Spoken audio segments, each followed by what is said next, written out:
At the heart of this bond is the remarkable biology of the cow.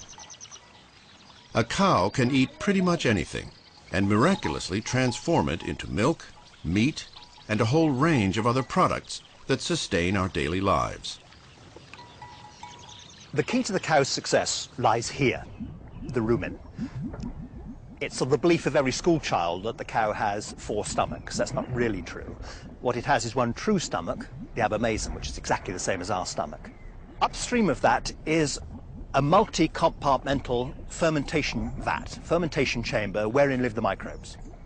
Now, when the cow goes out to graze, she eats the grass really as quickly as possible and swallows it almost unchanged.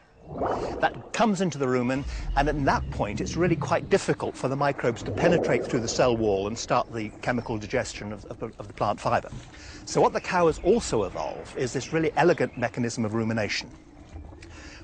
In this, she moves the food round in the rumen, and then a bolus of food is regurgitated, passes up to the mouth, and then she takes it in her mouth and chews it rather as old cowboys would chew tobacco, 20 chews on one side, 20 chews on the other. This breaks it up, and it comes back down again into the rumen.